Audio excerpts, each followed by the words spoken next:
আজকে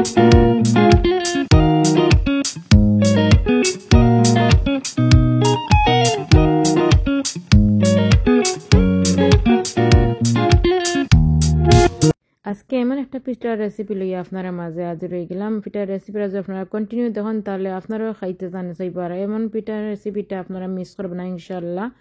তেন পেঁয়াজ কাটিয়ে তৈরি রাখছি, কাঁচামরিচ বাহার পাতা কাটিয়ে রাখছি, ডাইল দই ক্লিন করিয়ে আনিছি। আসসালামু আলাইকুম এভরিওয়ান, কেতা করে আপনারা সকল ভালো আছেন? আলহামদুলিল্লাহ আমরা ভালো আছি। বড় মতো একটা ব্লগ দিয়ে আপনার মাঝে হাজির হয়ে গেলাম। তো ব্লগের প্রথমে আমি একটা তাওয়া বয়েছি, তাওয়াটা গরম হয়ে আমি পরিমাণ মতো তেল দিয়ে দিলে এলাম। তেলটা গরম হতে আস্তে আস্তে কাটিয়ে রাখা পেঁয়াজ, 1 কিউব রসুন আর 1 কিউব আদা দিলাম। দিয়া তেলটার গরম বাদে ওগুলা দিয়ে আস্তে আস্তে মিক্স করিয়ে নিলাম। যেহেতু আদা ফ্রিজিং রসুনও ফ্রিজিং করা আমার, তো আস্তে আস্তে একসাথে সবগুলো দিয়া দিলাইছি আর মিডিয়াম আস্তে আস্তে বাজিয়ে নিলাম গি। তো আজকে একটা রেসিপি বানাইমু। রেসিপিটা হইল ফিটার রেসিপি। আর এরকম ফিটা যদি কেউ খাইয়া থাকেন তাহলে আমার কমেন্টে জানাইবা, আর যদি না খাইয়া তখন আমার রেসিপিটি দেখে আপনারা ফলো করবা। তো দিয়া দিলাম লবণ দেওয়া দিয়ে আস্তে আস্তে পেঁয়াজটারে ভালোভাবে একটু খসাইয়া নিলাম বা মজাইয়া নিলাম। আর দিলাম হাফ চা চামচ হলুদ গুঁড়া, 1 চা চামচের মতন কারি পাউডার দিয়া ভালোভাবে মিক্স করিয়ে নিলাম। পেঁয়াজটার সাথে গুঁড়া মশলাগুলারে ভালোভাবে বাজিয়ে নিলাম। বাজিয়ে নিলে ভালো হয়, রেসিপিটা খাইতেও ভালো লাগে। তো এনে নাড়াচাড়া করিয়ে ভালোভাবে বাজিয়ে নিছি। আস্তে আস্তে আমি দইয়া রাখার ডাইল ডাইলটা আমি আড করে লাইছি। তো ডাইলটা আড করিয়া ডাইলটারে দিয়ে ভালোভাবে মশলার সাথে মিক্স করিয়া নিলাম। তো আজকে যে পিঠাটা আমি বানাইমু, যারা তো খাইছেন তারা তো থ্যাংক ইউ, আর যারা খাইছেন না নয়া ভাই বোন খাওয়াছেন বা বেচালার ভাই বোন আছেন তারা জানে চাই খাইতা, তারার লাগিয়ে আমার এই আজকের এই পিঠার রেসিপিটা। আর এই পিঠার রেসিপিটা খাইতে অতটুকু মজা, অতটুকু আমি আপনারা যদি না বানাই তাহলে খাইতে বুঝতে নয়। যেন দিয়ে দিলাম একটা তেজপাতা 4 পিস করিয়া দিয়া ভালোভাবে নাড়াচাড়া করিয়ে নিলাম। এখন সামান্য একটু পানি দিয়ে দিলাম, বিকজ পানিটা দিলে ডালটা ভালোভাবে সিদ্ধ হয়ে যাব। এলে দেওয়া হইলো সামান্য একটু পানি দিয়ে আমি 3-4 মিনিটের লাগি গুড়িয়ে দিলাম আনটি যত না আমার ডাইল ভাজা হয়ে গেছে। এই ডাইলটা হইলো আমার ফিটার ভিতরে আমি যে খামিরটা দিমু খামিরটা আমি মানাইলাম। তো এটা মালাইয়া আমি আগে নিলাম গি, বিকজ এটা ঠান্ডা হইতে হইব। তো এখন তেজপাতাগুলা তুলিয়া নিলাম গি, দিয়া দিলাম বাখর পাতা আর কাঁচামরিচ দিয়া ভালোভাবে আরবার ডাইলের সাথে মিক্স করিয়া নিলাম, যাতে বাখর পাতা কাঁচামরিচটা ডাইলের সাথে যুক্ত হয়ে একসাথে মিক্স হয়ে যায়।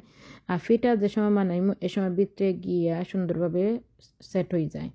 তো আমি আস্তে আস্তে সবগুলারে আস্তে আস্তে মিক্স করিয়া সুন্দরভাবে নিলাম গি।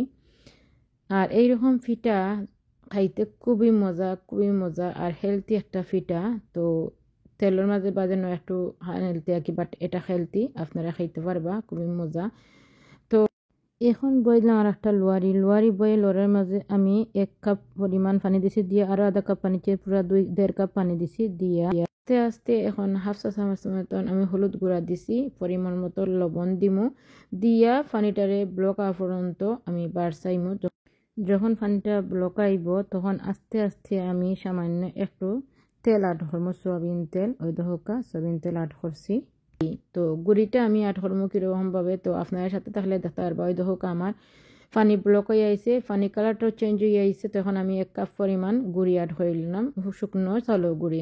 তো আপনারা চাইলে শুকনো চাউলের গুঁড়ি আড করবা, আর আপনারা যদি শুকনো গুঁড়ি না থাকে আপনারা নিজে গুঁড়ি ব্লেন্ডার দিয়ে গুটিয়া বা যে কোনোভাবে আপনারা গুঁড়ি আড করতে পারবে। আর যদি একটু নরম গুঁড়ি থাকে আর শুকনো না থাকে তাহলে পানি পরিমাণটা একটু কমাইয়া দিবা। আর আমি যেহেতু শুকনো গুঁড়ি আড করছি সেহেতু আমি 1.5 কাপ পরিমাণ পানির মাঝে 1 কাপ পরিমাণ গুঁড়ি দিছি। দিয়া এখন গুঁড়িটাও আমার ভালোভাবে খাইটা হয়ে গেছে। খাইটা হওয়া আমি একটা কট্টার মাঝে লইয়া বা বাটির মাঝে লইয়া সুন্দরভাবে মুতিয়া নিলাম।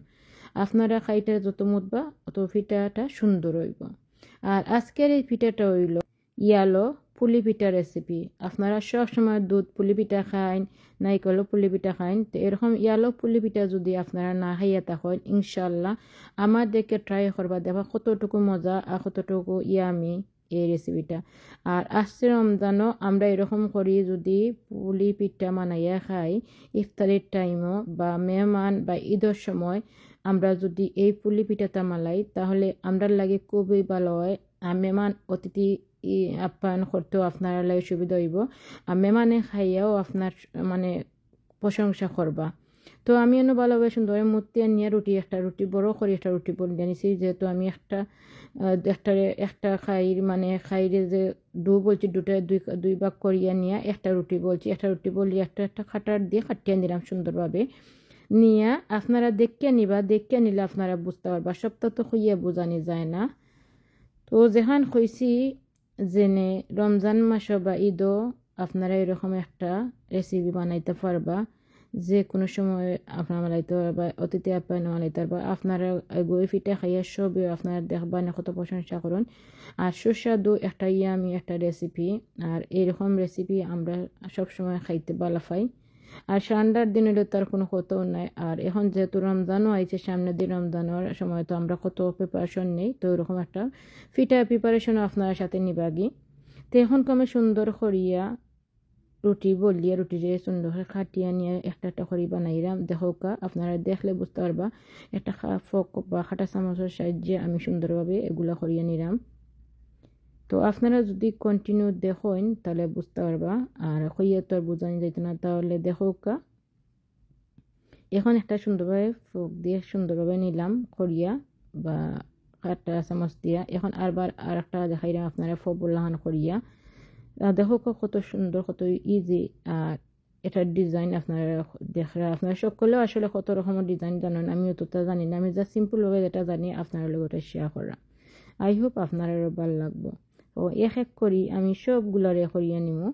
আর নিয়ে দেখবা এখন একটা খাটার দিয়া সুন্দর করে ফপ খাটার দিয়া কিবা পুলি পিঠা যেন করেন ইজি করবার লাগে, আপনারা ওরকম একটা খাটার নিবা। খাটার নিয়ে সবটা ইজি হয়ে কুইকলি করে নিতে হবে। এখন আমি সবগুলারে সুন্দরভাবে করিয়া নিছি। দেখো কত সুন্দর কত মজার রেসিপি, পিঠা রেসিপিটা হয়েছে। ইনশাল্লাহ সামনে দিয়ে ট্রাই হবো আরও মজার পিঠা রেসিপি দেওয়ার লাগি। তো এখন আস্তে আস্তে পিঠাগুলো কত সুন্দর করে একটা প্লেটের মাঝে লইছি, জাস্ট হয়ে লইয়া আর আপনারা দেখাই। এখন আমার সবগুলা পিঠা হয়ে গেছে। আস্তে আস্তে আমি তেল বাজাত অলরেডি আমি তেল বইয়া রাখছি লোয়ারির মাঝে। তেলটা গরম হওয়া বাদে আস্তে আস্তে আমি পিঠাগুলা দিয়া দিলাম।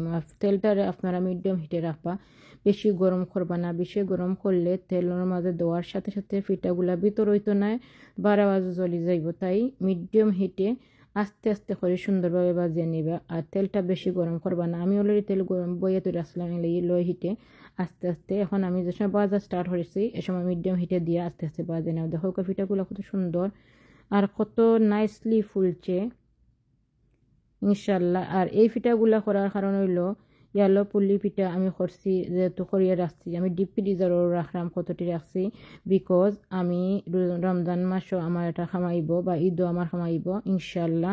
আমি বাক্কা একটা করছি, আপনারা সামান্য করে দেখাইছি। ইনশাল্লাহ আপনারা করবা, করিয়া এরকম করে ডিপ ফ্রিজার করে রাখবা, বিরিয়ানি করিও খাইবা। আর দেখো কত সুন্দর করে ব্রাউনি করে আমি বাজিয়ে নিছি। তো আমার আজকে ছোট্ট রেসিপিটা পিঠা রেসিপিটা আপনার কাছে কিলা লাগলো, লাইক কমেন্ট শেয়ার করবা, বেলাইকনটা ক্লিক দিয়ে রাখবা। সাথে সাথে যে ভিডিওগুলো দিই আপনারা ফাইলে তার আপনারা খেয়ে কোন জায়গা থেকে আমার এই ভিডিওগুলো দেখা কমেন্টসের মাঝে জানাইবা। আর এরকম নিত্য নতুন পিঠা বানাইয়া খাইবা, আর আমার মতন পিঠা বানাইয়া আপনারা ট্রাই করবা। ইনশাল্লাহ আপনারাও ভালো লাগবো।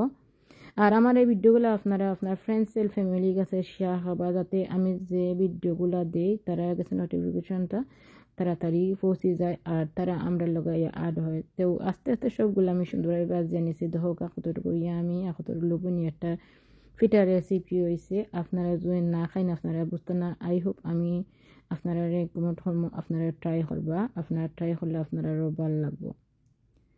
তো আমার মাথার মাঝে যদি কোনো ভুল ত্রুটি ইয়ে থাকে আপনারা কমা দৃষ্টি থাকবা। আর আপনারা আমার ব্লগটা আমার লগে থাকবা, এসপি কাপড়ের লগে থাকবা।